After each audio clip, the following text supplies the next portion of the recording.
go. Part 2 of my Evry Jewels haul. So if you're new here, I posted an Evry Jewels haul a few months ago and it's done really well. But as I was filming that video, I always knew in my head I wanted to make a second Evry Jewels haul, just because obviously when you first receive a jewelry piece, you're not going to get to fully experience it till you've worn it, seen how it does in water, how it does with sweat, wear and tear, that sort of thing. So all along I wanted to make a second video to give my more in-depth review, as well as obviously show you guys some new pieces I picked out. So if you haven't watched my first Evry Jewels video, I'm gonna leave it in the description. But just a heads up, this video is gonna be definitely a little longer, more in-depth, get down to the nitty-gritty, that kind of thing. So let's just jump right ahead.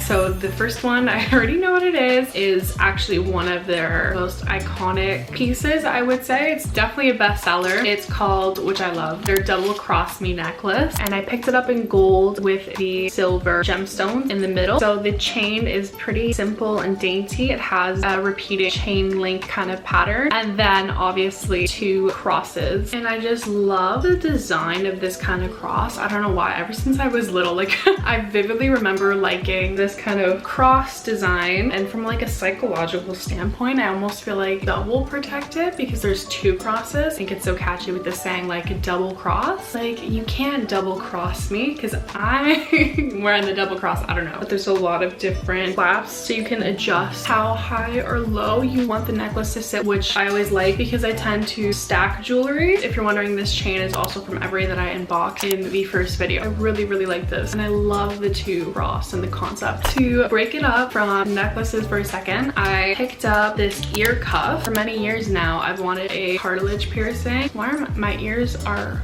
red? Anyway, wanted a cartilage piercing for many years, but I had to give up that dream because my mom won't let me get it done. And obviously I don't need her now for consent, but I don't know, it like stuck with me. I don't know if this is just me, this is kind of off topic, but whenever my mom advises me not to do something, it just kind of kills me.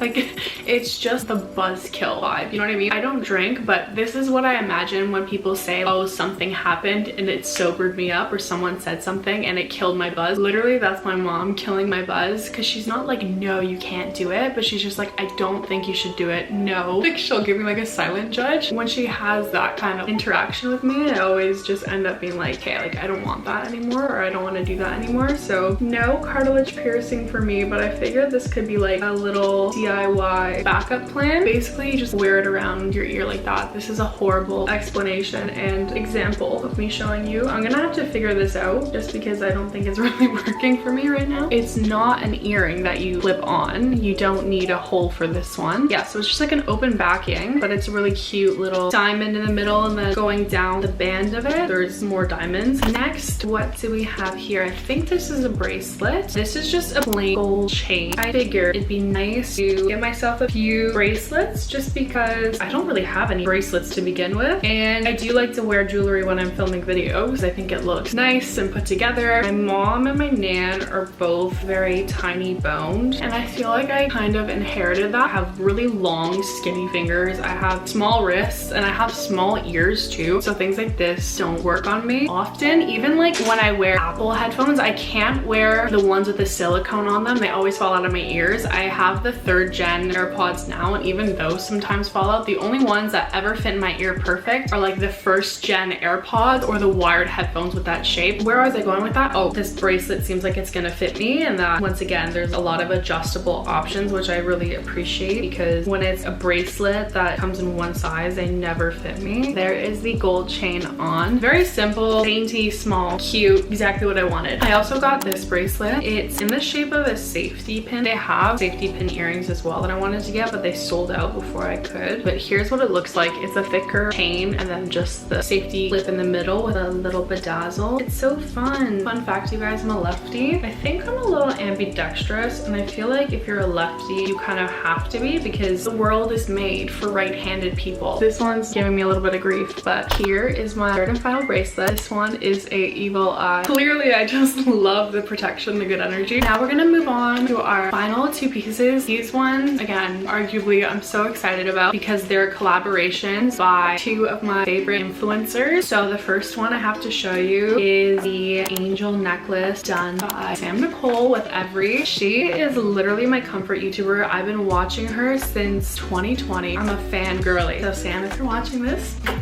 I just love her so much. She's literally the sweetest. So obviously I want to support her. And this necklace is just so cute. This one I've also seen everywhere. I think it's just become one of Evry's best sellers. It's just to die for. I see her wearing it obviously all the time and I'm just like, I need to get my hands on it. When it first launched, it sold out right away. So it just has little pearls and obviously angel wings on the bottom. Guys, I didn't realize how many pieces I got that were protection, good luck, symbolic charms until now that they're right in front of my face. This necklace is just definitely gonna become one of my staples. You're gonna laugh even harder when you see this last necklace. This is the Lucky Charm necklace by Anastasia. Again, such a sweetheart. It's a charm inspired necklace. It has a few parts to it. So first at the bottom, you have a little, again, evil eye protection. I think she's Greek. I heard her talking about her necklace on her podcast and she was saying how obviously it's such a big part of Greek culture. Little shout out to Greek culture. If you guys didn't watch my Greece video, you can watch that. I just fell in love with Greece when I went. I just love Greece. I'm gonna use my makeup brush to be as like a little wand to point things out. Again, starting from the bottom, we have the evil eye and then we have a horseshoe with a charm that says lucky on it. If you can see, the horseshoe is bedazzled and then on the lucky there's also the same gem on the bottom, and then at the top there's a hand that holds the rings to keep them all together. But it's just so pretty. Now I want to jump into a little bit of a synopsis because there are a few things I want to mention about my last Evry Jewels order along with this one. So first things first, I do still believe that Evry Jewels is a good company. Obviously they have their marketing and trendy styles nailed down. I don't have anything to comment about that in terms of like advertising, selection, aesthetic. I think that's what makes them such an attractive brand in the first place. However, touching base on a few things I have to note from my last video. Number one, I don't even know how this happened, but literally right after I filmed that last video, I had put all of my jewelry back in the little Ziploc it came in, minus this necklace, okay? I'm at my dad's right now, so when I went back to my mom's, obviously like I had my bags packed, I had my jewelry, drove home, whatever, and the jewelry disappeared. Where it went is a mystery. It's unexplainable. I wish I could tell you where it went, what happened. I know Evry has specifically waterproof jewelry. This doesn't happen to be one of them, but I've practically worn this necklace every day since I got it to the gym. I've worn it in the shower and it hasn't tarnished, it hasn't turned green, it hasn't made my skin green or anything like that. The next thing I want to address is a few of you had commented on my last video how basically Evry Jewels is a scam and that you had ordered from them and never received your order. Obviously, I'm not their customer service, but I did want to share a very similar experience I had with this order. With my first Evry order, I had no problems in terms of shipping, delivery time, delivery fees. Like I didn't get any of that or have any complications. But with this one, I had ordered it around Black Friday. They were still having a sale of some sort and I ordered from them and it said it would ship within 1 to 4 business days. I'm filming this on January 13th. I was in New York last week and I came home on the 7th. I think it arrived in the mail on the 5th. It looks like my package shipped on the 3rd of January. By purchase on December 6th. I sent my first email on December 16th, so 10 days later. I got an automated response to that email. Then I followed up on the 18th saying thanks for the update, whatever, I'm aware of the pre-order situation, no response. So I followed up again on the 23rd, no response. Then again on the 27th, no response. My stresses were slightly relieved when I received like a personal email from Brittany on I think the 16th, and then again a text saying like, so sorry, we've had a lot of trouble with Black Friday orders, personally reaching out saying I'm so sorry. I think they gave me like a 10% off or something like that. So that was the only like really negative thing that happened to me. And I've seen a handful of people talking about every shipping time, not receiving their orders and all this stuff. Make sure you're following up with them on email, not letting it slide essentially. With Black Friday, I understand, but still obviously it's very upsetting when you order something and it comes in the mail a month later when you're expecting using it in 1 to 4 days. Overall, I'm definitely still a fan of Evry. Still love their pieces. I love to obviously play around and switch up my jewelry. So if you're like me and you want something that won't make your skin green, but it's not gonna break the bank and it's still very trendy and cute, I would definitely look into buying a few things from Evry just to have a little fun with. That's definitely my goal, at least with these pieces. And don't be discouraged about the shipping time. I also experienced a not so great experience, especially with Black Friday and everything. Just know you're not alone. Make sure you're reaching out and all that good stuff. That was my Evry Jewels haul. I hope you enjoyed. If you liked the video, please make sure to give it a big thumbs up, and of course subscribe to never miss a new video from yours truly. I post every Tuesday and or Friday, so make sure to turn on my post notifications to be notified whatever day I do upload during the week. I love you so much. Thank you for watching and being here. I hope you're having a wonderful, wonderful day. If you order from Evry, let me know your thoughts in the comments. What was your favorite piece I got or your experiences? I'd love to know. And as always, I will see you in the next one.